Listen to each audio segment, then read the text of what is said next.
Greetings everyone, Eric here, and welcome back to a little bit of a different product review.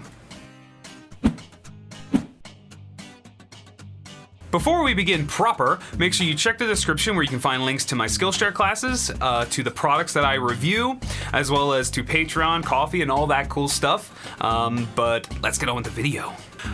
Okay, so yeah, this is gonna be a little bit different because the product that I'm reviewing is, I believe, a little older. I don't know when this came out. Obviously, if you see the title of the video, I'm looking at a camera, specifically this little Handycam from Sony. It is the HDR-CX240. Like I said, I don't know exactly when this originally released. But yeah, the reason I'm making this video is because I wanted to kind of upgrade my camera situation. Right now, you are currently looking at the Logitech, what is it, the CS90 Pro or something, or the CS90? It's the 1080p HD webcam that Logitech has. I'll put a link to this camera as well.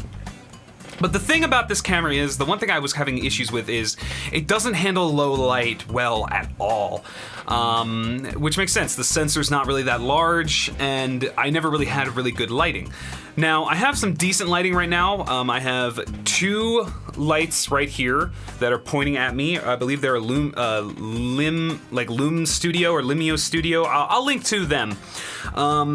I have one over here with an 85 watt bulb, and I believe that one's a 60 watt bulb. So I have like my main light and a short light, and then above me I have some light pointing down at me, as well as the light in the room, which is not that bright. If I were to turn all these lights off, this room would get very dark. Just to give you guys some context, all the lights are off, except for the one light above my head, and that's the room light. So as far as this camera is concerned, this is what my room looks like. Also, this is the microphone built into the camera, so if you wanted an idea of how this camera sounds, like even just the audio quality, it's not terrible, it's not great, but it's actually pretty usable, especially if you're in front of the camera, so it does the job. But yeah, low light situation. This is kind of the lighting situation without any of my other lights on. But I've been using the webcam recording with OBS for a while now.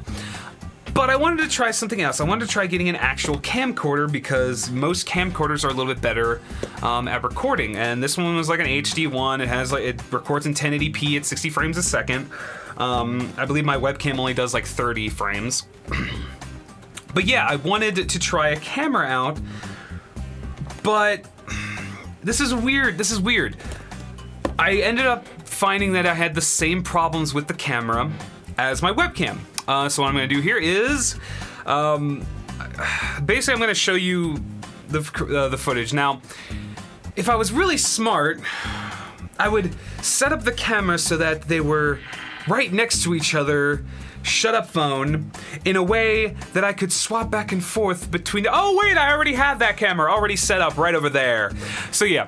This is the Sony camera. I currently have the exposure pretty far down because you'll notice that it has a similar problem where the video is kind of grainy or fuzzy, except for areas that have a lot of light. And that's the thing, I can't get this room that much brighter. I only have one ceiling light and it's not that bright. I eventually want to upgrade to have some kind of work lights, the big ones with the long tube lighting, to kind of make things brighter, but the quality is not that good. You can see, I mean, even if I switch back and forth between this camera, which is a really nice looking camera, and then back to this camera, or this lens, camera, neither one is better than the other.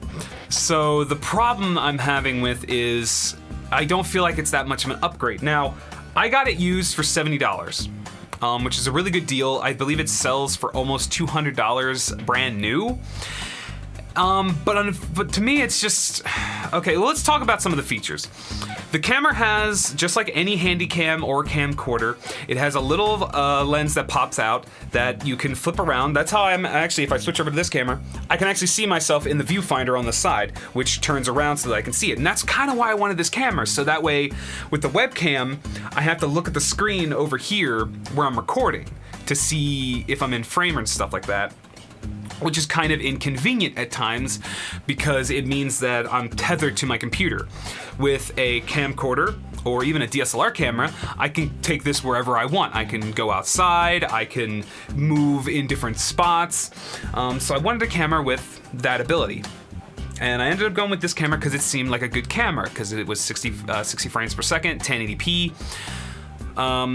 The problem that I've been running into is just that the quality is not that great. But I guess more of the stuff. It boasts 54 times zoom. That's bit lie, but also still truth. It's actually got like it does a hybrid zoom where it'll zoom in a certain amount optically, and then it'll do the rest digitally. Digital zoom is really bad because it's literally just, it's no different than you taking a photo and just zooming in on it, and it gets super pixelated and blurry. So it's not that great. But it does do up to, I think, like 30 times optical zoom, which works fine. It actually doesn't look too bad. I actually went outside where, in fact, the outside footage, which I'll show right here, the outside footage isn't too bad because it's outside in the bright daylight where there's a lot of light. But even then, if you really look carefully, you'll notice a little bit of graininess. And I pulled the exposure down a little bit when I was outside. I probably could have pulled it down even more. The problem is it doesn't have a separate gain function, and that's like the main issue with it, is it doesn't have a separate gain function, and gain is what does it. Gain is a digital way of brightening a screen. And unfortunately, when you use gain to brighten a screen, it adds that kind of nasty looking, that like fuzziness or graininess. And I just don't want that. Like, we're getting into an era where 1080p is becoming the standard, and now even 4K is becoming more prominent. And I want to keep up with that. I want my videos to look better so that people who come to see what I'm reviewing can look at a good quality. So I'm making this video as a way of kind of warning people to be careful with what you're looking at, and really do your homework on what you're buying, because I thought this camera was going to be a little bit better, and even some of the footage I was finding online wasn't that bad. But I was noticing a common theme is that a lot of the footage I found was outdoor footage in the bright sunlight, and not a lot of low light footage, which should have been a red flag for me. And the thing is, when I'm looking in the viewfinder over here, or the little screen, it looks fine, because it's a tiny screen. All those pixels are being compressed down into a nice area where it looks good. And if you were to watch this at like just 720p, or even on a little phone, it looks fine. But even on my 10-inch tablet, I can notice the graininess, and especially on like my 27-inch 1080p monitor, like all of a sudden I'm like, oh god, this looks terrible. And even the webcam, which I'll switch back to, the webcam is not that much different, but thankfully I can control things a little bit better. I can control the gain, the saturation, the contrast, the brightness, I can control the exposure, the white balance. I can do a lot of things just inherently on this through its own configuration that on the other camera I'd have to do in post, or I have no control over. I have no control over gain. So this is more or less a video, not even reviewing the camera, because the camera is fine. If you just need a quick camera, it would do the job, but for the same price, I feel like you can get a newer model of camera. And sure, I'm sure Sony might even have a newer model of the Handycam that is probably way better. I know Panasonic, Canon, a lot of these other companies have better cameras. So this is more or less a video to warn you guys and to let you know, be careful when you're buying cameras, and especially when you think oh, you're getting a good deal. Make sure it is a worthwhile deal, and make sure you're not skimping price for something that's just not gonna be that good. In the end, I'll probably end up returning this camera just because it's not gonna do what I need it to do. Another decent feature of this camera is it actually has HDMI out. You can HDMI this out into a monitor or into a capture card and use it like a webcam, but I still wouldn't recommend this camera specifically. It's got some decent features, but it doesn't have enough control of settings for me to really recommend it, and it's still blurry. Switching back to this camera, just to let you see it again, it's not that much better than the webcam. And unfortunately, I don't have a camera to compare of a higher end camera, because a buddy of mine actually has. In fact, if my friend lets me borrow his camera for the week. I might hold this video off because I'm recording this on a Monday and I usually post on Friday.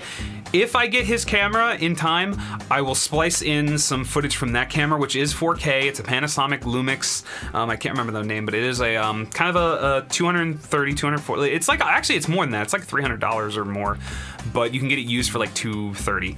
I'll splice in some footage of that. And as promised, here is a look at the camera that my friend uses. I'm currently recording at 4K 30 FPS right now. I don't know why I'm looking at the screen, I should be looking at the thing.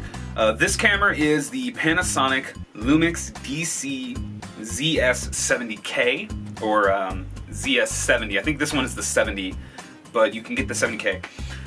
You can pick this one up used for $237.77. I think new is it's like a little over $300. I'm also using the microphone on it so you can hear how this thing picks up the room. It's probably picking up that loud thing. Also, yeah, that looks different from that. That'll be explained in an upcoming video. But anyway, this is this camera. I also have a new camera coming, so you can kind of see with the lighting is the same, different shirt because different day. But yeah, like promised, here's this one. But anyway, again, I'm making this video way too long and I'm sorry for that, but I just wanted to kind of do this video because I wanted to kind of share my experience with you guys of what I'm having here. So again, camera you're looking at right now is the Sony HDR-CX240. And this is the Logitech, whatever the frick the name is. I think it's a C92 or C90 something, 922. I don't freaking know. I can't, I'm terrible at remembering names. But anyway, this gives you some, this lets you see some quality if you want to get into YouTube. And if you want to get into streaming, this is fine because if you're not going to have the camera up on screen, like zoomed in and you're just going to have it in the bottom corner, either of these will do you just fine. I would go with the webcam though because it plugs directly into your computer as a source. It has some really nice setting controls and it's pretty much going to be like ready to go. You won't have to get like a special HDMI cable. You won't need a capture card. I do recommend the Logitech camera. So anyway, thank you guys so much for watching this video. I know it was a weird video and it wasn't really that much of a product review, more of a buyer's guide or buyer's remorse, I don't know. But I just wanted to share this experience with you guys because this is an experience we all have where we buy something and it's not quite what we thought it was, or there wasn't enough information about it or something. Like it just, things happen. So thank you guys so much for watching this video. If you enjoyed the video, give it the thumbs up. Make sure you subscribe to keep up to date with content. Hit the bell notification in case YouTube decides not to let you guys know that I made a video. Make sure you check the descriptions where you can get all the things that I feature in my videos. I am going to be working on some more videos where I'm going to start doing like buyer guides for things like art products, cameras, like stuff like that. Things I have experience with like the art programs and stuff like that, and the art drawing tablets and all, so look forward to that. I'm also going to be working on a video where I kind of, I had upgraded my computer recently, so I want to do a video where I compare my old computer with the new computer, because I think that'd be kind of a fun video for you guys, because you can kind of see like price-wise the difference between the two, which one you might need or could actually get away with, some price guides and stuff like that. So look forward to that video, hopefully either this month or next month. But anyway, thank you guys so much for watching this video, and I'll see you guys in the next one. Later.